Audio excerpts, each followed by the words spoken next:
Alright, we're here at game 2 of round 1 of Great Lakes Gaming Thursdays.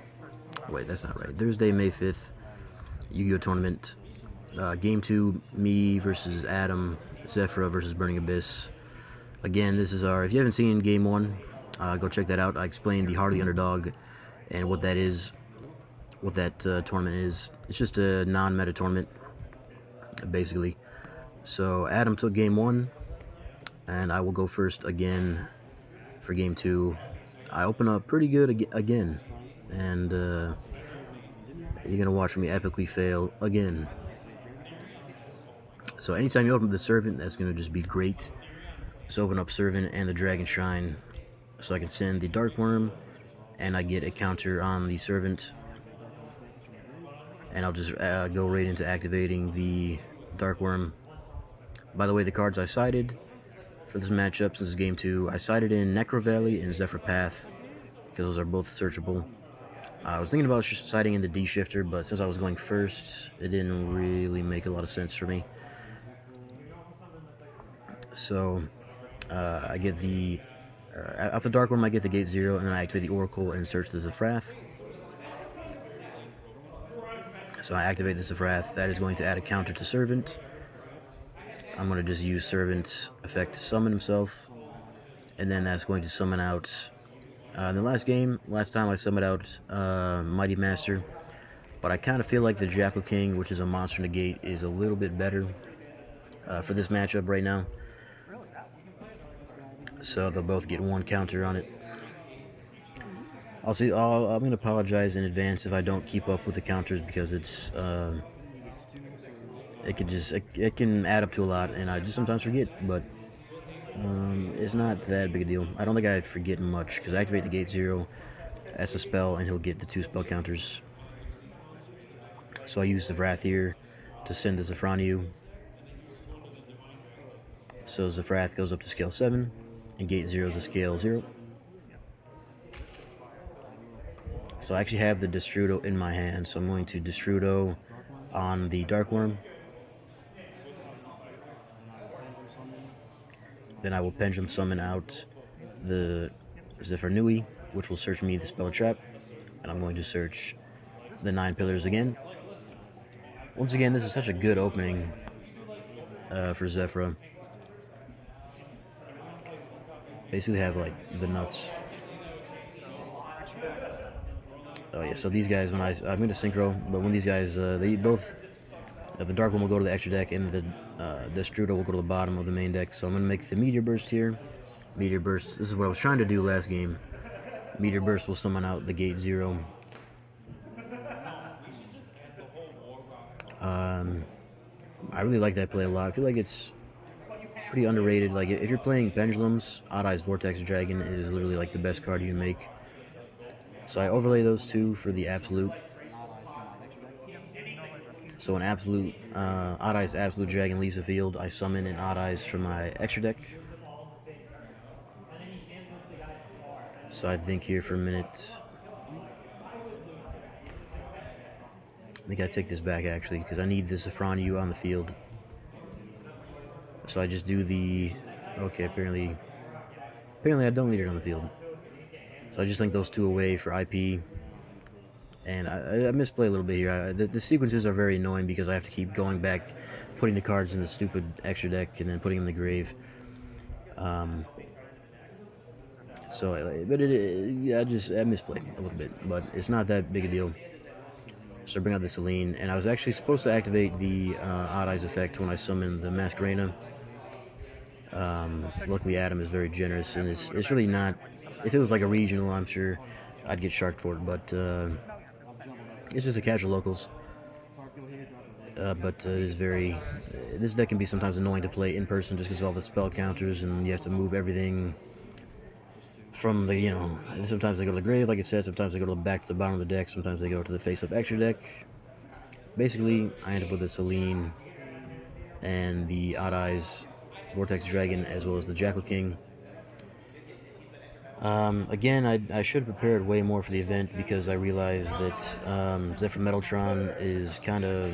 like, ZEFRA Metaltron's really good, except it also kind of sucks, because you Has to be monsters or something from the extra deck. And that's not usually what I make. I usually make the Draco Berserker, or not the Draco Berserker, the Link 3 Draco Tenny.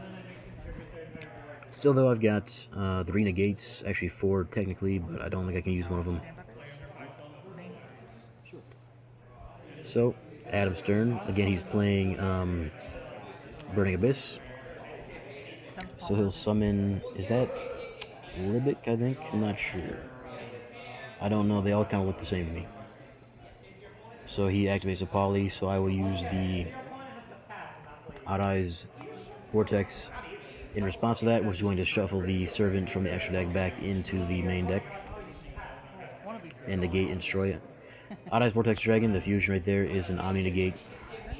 I feel like I had to negate the poly there, but you know, maybe that wasn't the right play. I haven't played against this deck in a while. Burning Abyss obviously is popular, you know, like almost, what was it, 6 to 8 years ago. And of course he hits me with the Kaiju on my Jackal King, which always hurts inside. So he will special summon Skarm from his hand. The Burning Abyss deck, like I said, I'm not sure what to negate on it exactly. There's just so many ways you can make stuff in the deck. And obviously, getting Jackal King there, it wasn't that great for me. I probably could have done so many better plays there, honestly. I probably could have made the, overlaid the ZEFRA with the Jackal King for, like, a Strike Bouncer or something, I don't know. And then use the Selene to bring back the Jackal King from the grave. Like, I don't know, I could have done a lot.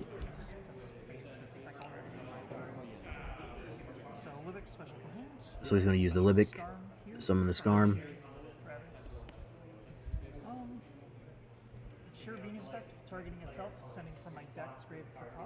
Okay, so right here, he used his Cherubini. I'm going to chain the Divine Strike. So I wasn't 100%, like, immediately after this play happened, I was like, maybe I shouldn't have done that. Because of course, the Cherubini is still going to be able to send for costs, which is all you want out of that card. But the main thing is that the ZEFRA Divine Strike will negate and destroy it, and I just didn't want the Link 2 on the field. But ultimately, maybe I should have held on to it because he would have just ended up sending the... I mean, like, it's the cost to send it, so... And that's, like I said, pretty much all you ever want out of the Cherubini. So I think he sends the Graph there, which will special summon him out probably... Yeah, Farfa. Okay, I was going to say Farfa, but I'm always wrong in these predictions of the future plays. So, I think he makes a Dante here. The classic Dante. Yep, he's going to overlay. And like I said, if you didn't watch the first video, this is the Heart of the Underdog format, so all of the Phantom Knight cards are banned. So no PK Fire stuff. So he brings out the Dante.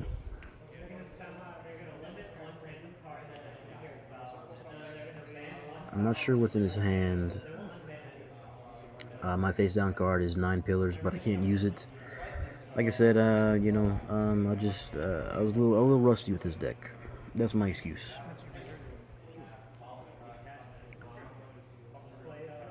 So Adam checking out my grave with the Charmers around, especially in a dark deck, an all dark deck like Burning Abyss. You never know, they could just start stealing your stuff.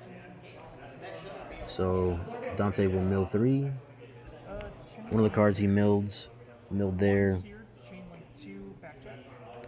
is the Backjack card. Absolute King Backjack. So I don't know if you heard that, but basically you just look at the top 3 and you order them however you want. And then as a quick effect during my turn, you can banish it, and basically you look at the top card of the deck, and if it's a trap, you get to set it and use it that turn. I'm not sure which. I think he's digging there for the Dynamiscus mostly, which he actually milled there. So, and then he'll summon out the Chair Beanie with the...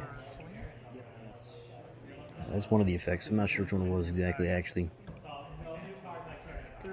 But he'll just enter battle and use Dante to swing over Celine, so Celine is 1850. Like I said, could have played that a lot better. I didn't even have a target for Celine. Celine is not the one I usually summon unless I do have a target, but I couldn't summon out the Metaltron because I was testing that card out. And I think I'm going to not use it anymore because I just don't... I remember why I stopped playing it. So, I'm actually still in like a pretty decent position. He makes the dark here. Dante Chainlink 1, and yeah, I'll just go Dante. Add Seer back in my hand. So he'll do the Dante to add the Seer. Use Dark's effect. Use Dark Effect.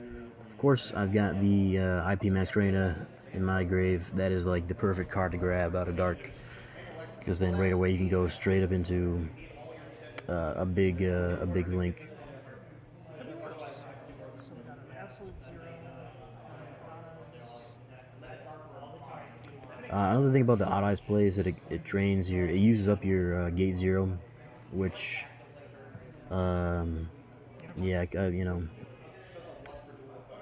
You kind of need your scales. So we'll make the Unicorn bounce back the Odd Eyes, and he will set one and pass. So what did I draw? Oh man, I top deck his Spot Power Mastery. That is kind of nuts, because I returned the Servant back, so that's honestly like one of the best top decks I can get. So I add the Servant back again, and the Servant was recycled from the Odd Eyes effect, by the way. That is seriously like one of the best top decks.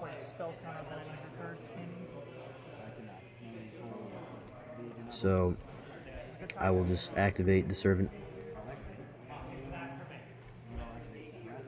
and I'll activate the ZEFRA, which will send the ZEFRA or ZEFRA.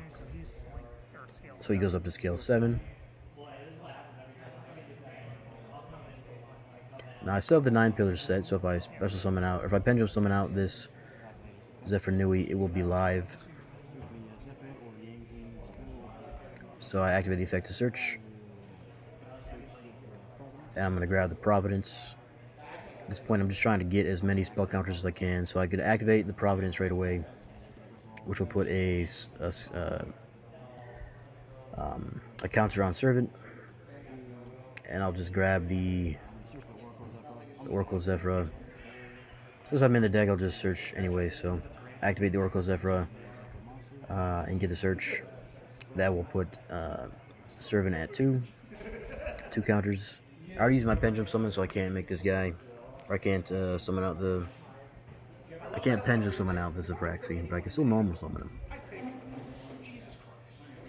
So I'm just at that 2. If I could get just another spell, I could get the Servant effect.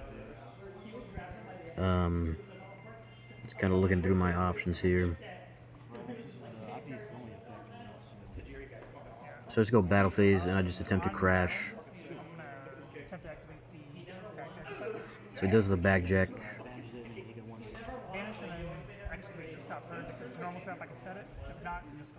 So you banish it, activate, and if it's a trap, you can set it. If not, it goes to grave. And of course he mills the far. I mean, he looked at his deck because of the backjack effect, but of course the Farfa was in there. So he does the Farfa. I just kind of have to 9 pillars that, I think. Maybe that, I don't know if that was the right play, maybe. I don't know. But attack goes through and I just end up crashing his Kaiju into the Cerberus. Or not the Cerberus, I keep saying Cerberus. Into the Unicorn. Honestly, not sure if that was the right play when I think about it. But, I don't know. I didn't want him to make the Bomber Dragon, which could have very easily made if I let him keep the Unicorn. So, of course, he has no cards in his hand, and I have the 1 card in my hand. I'm pretty good set up, but this man, in a 50-card deck, top deck's a tour guide, and I think I just die at that point. Because I did use the Destrudo to pay half my life, so I'm at 4. I think I took a little bit of damage from something else as well. I'm not sure what. Again, sorry about the life points not there, but at this point, this man, he just ripped a tour guide off the top of the deck. This is kind of brutal. So he'll use the Dante effect. He'll go up to 25, and he'll also mill the Rhino Warrior. So he could just mill, he could just use the Rhino Warrior to send, I can't remember his name, but it's the Burning Abyss that you just banish a bunch of Burning Abyss monsters, and it'll burn 300 each, which is what he's using. So he burns me for 9, then I take 25 from the Dante, and I just scoop it up. Very well played from Adam. I played that terribly, but Adam takes that 2-0. Takes round 1 2-0 with his Burning Abyss deck. Yeah, like I said, I'm a little rusty with this, but I think this played pretty well. If I just played it better, probably could have won that game.